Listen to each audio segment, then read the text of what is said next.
You believe the pyramids were built by slaves, whipped, starved, driven into stone, by men with whips standing over their shoulders. That story has lasted almost 4,000 years. It is almost certainly wrong. In the 1990s, archaeologist Mark Lehner began digging into a stretch of desert just south of the Sphinx, not looking for tombs this time, but for the people who built them.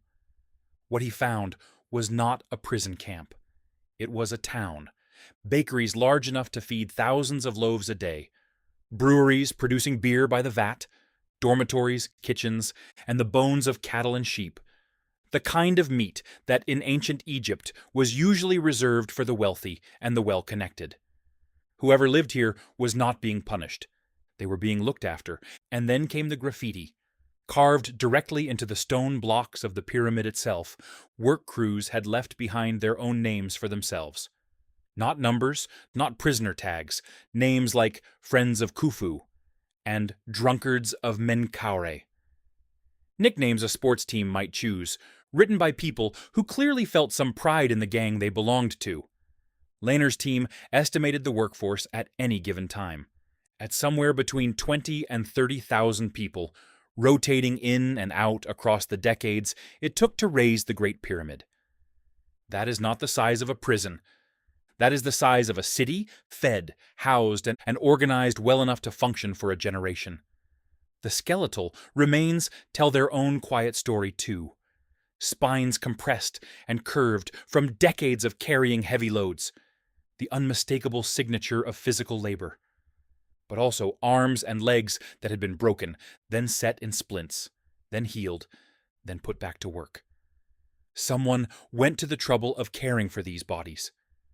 A slave driver does not typically bother. They were fed, they were housed, they were given beer at the end of a brutal day of labor. And when the harvest season ended and the Nile flooded their fields, leaving them with nothing to farm, many of them appear to have shown up anyway, season after season, to drag stones across the desert. For a king they would never personally meet. So the real mystery was never about whips. It was about willingness. Why would a farmer, with no overseer forcing his hand, choose to spend years of his one and only life hauling 2.5-ton blocks of limestone across the sand? Belonging. In 2009, psychologists Scott Wiltermuth and Chip Heath ran an experiment that, on the surface, had nothing to do with Egypt at all. They asked groups of people to walk together, some in step, some out of step, and afterward measured how much each group was willing to cooperate and sacrifice for one another. The synchronized walkers, the ones who had moved as one body, trusted each other more. They worked harder for the group. They felt, in some small but measurable way, that they were no longer separate individuals, but a single unit with a shared fate. Now picture 100 men in ancient Egypt, ropes over their shoulders, chanting the same rhythm, hauling the same stone, in step with each other under the same sun. The mechanism is the same. Shared effort, repeated and synchronized, rewires how strangers feel about one another. And the pyramid builders may have stumbled onto this thousands of years before any psychologist gave it a name. There is still real uncertainty here. We do not know exactly how the laborers were recruited, whether through a rotating labor levy tied to taxation, through religious obligation, or through simple economic need during the months the floodwaters made farming impossible. Some historians believe the labor force was largely seasonal and temporary, while others argue a smaller permanent core of skilled workers stayed on year-round. What we do not find in any of it is the machinery of mass slavery. No shackles, no separate burial ground for the discarded dead, no evidence of starvation.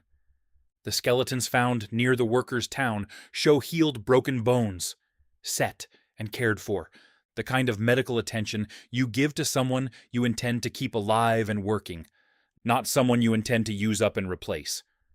We may never know the precise words a foreman used to convince a tired farmer to come back for one more season, or what it actually felt like in the moment to haul a stone, the weight of a city bus, across burning sand. The texture of that daily experience is lost to us, the way most ordinary lives are lost to history, leaving behind only bones, beer jars, and the names men carved when they wanted to be remembered. Which leaves us with something stranger than a tyrant with a whip.